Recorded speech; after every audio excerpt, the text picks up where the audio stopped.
Allahu Allahu Allahu Allah. Bismillahirrahmanirrahim. Assalamualaikum sahabat muslim. Ar-Ruqyah atau jampi-jampi. Ar-Ruqyah yaitu bacaan yang dibacakan kepada orang yang sakit supaya sembuh. Bacaan ini diperbolehkan selama tidak ada kesyirikannya. Diriwayatkan dari Auf bin Malik radhiyallahu anhu, beliau berkata, kami dahulu meruqyah di zaman jahiliyah, maka kami bertanya kepada Rasulullah sallallahu alaihi wasallam, "Ya Rasulullah, apa pendapatmu tentang ruqyah ini?" Rasulullah sallallahu alaihi wasallam bersabda, "I'ridu alayya ruqakum, la ba'sa birruqa ma lam yakun fihi syirkun." Perlihatkanlah kepadaku ruqyah-ruqyah kalian. Sesungguhnya ruqyah tidak mengapa selama tidak ada kesyirikan. Hadis riwayat Muslim.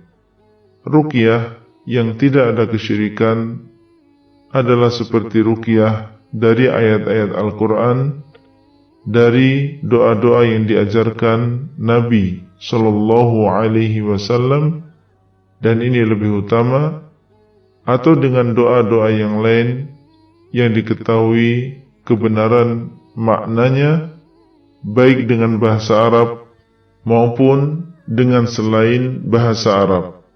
Kemudian hendaknya orang yang meruqyah ataupun yang diruqyah meyakini bahwasanya ruqyah hanyalah sebab semata, tidak berpengaruh dengan sendirinya, dan tidak boleh seseorang bertawakal kepada sebab tersebut. Seorang muslim mengambil sebab dan bertawakal kepada Zat yang menciptakan sebab tersebut, yaitu Allah Subhanahu wa ta'ala.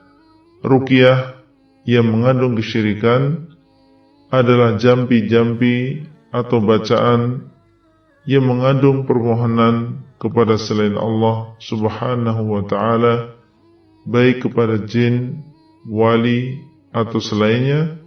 Biasanya disebutkan di situ nama-nama mereka.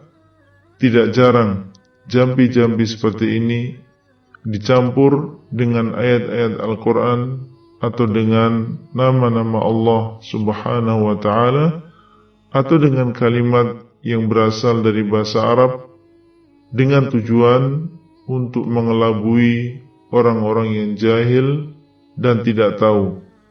Ruqyah yang mengandung kesyirikan telah dijelaskan oleh Rasulullah SAW di dalam sabda beliau, "Innar ruqa wat tamaima wat tiwalata syirkun."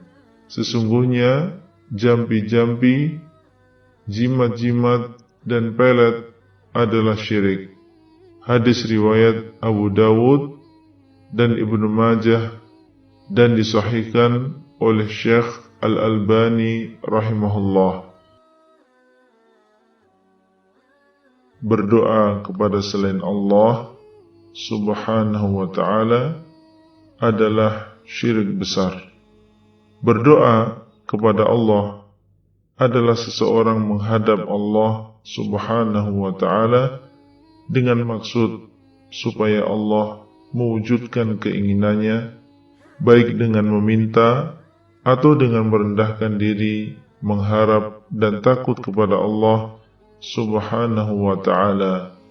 Berdoa dengan makna di atas adalah ibadah. Berkata An-Nu'man ibnu Bashirin radhiyallahu anhu, aku mendengar Nabi SAW bersabda, "Ad-du'a'u huwal ibadah." Doa adalah ibadah. Kemudian beliau SAW membaca ayat, "Wa qala rabbukum ud'uni astajib lakum.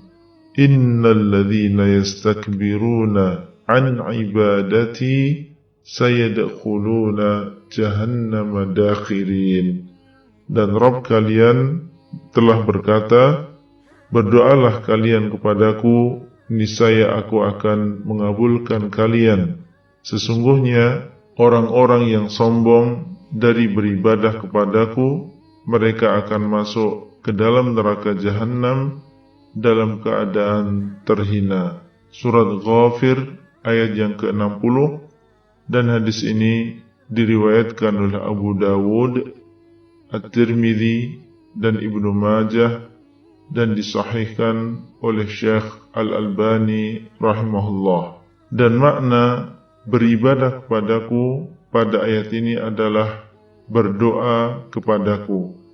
Apabila doa adalah ibadah yang merupakan hak Allah, apabila doa adalah ibadah yang merupakan hak Allah subhanahu wa ta'ala semata, maka berdoa kepada selain Allah dengan merendahkan diri di hadapannya, mengharap dan juga takut kepadanya, sebagaimana ketika dia mengharap dan takut kepada Allah, adalah termasuk syirik besar.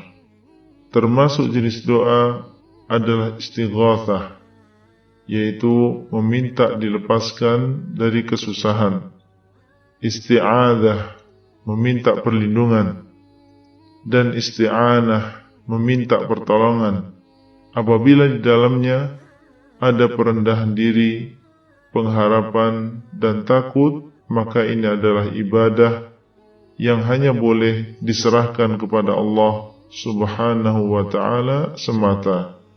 Namun perlu diketahui bahwasanya boleh seseorang beristighatsah, beristi'adzah, dan beristi'anah kepada makhluk dengan 4 syarat berikut. Pertama, makhluk tersebut masih hidup. Kedua, dia berada di depan kita atau bisa mendengar ucapan kita. Ketiga, dia mampu sebagai makhluk untuk melakukannya. Dan yang keempat, makhluk tersebut diyakini hanya sebagai sebab, sehingga tidak boleh bertawakal kepada sebab tersebut, akan tetapi bertawakal kepada Allah subhanahu wa ta'ala yang menciptakan sebab tersebut.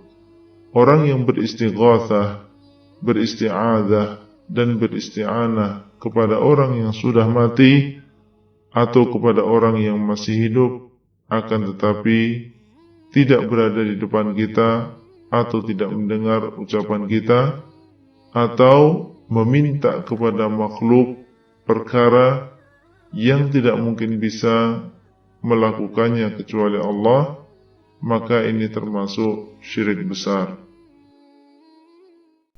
Wallahu a'lam bishawab.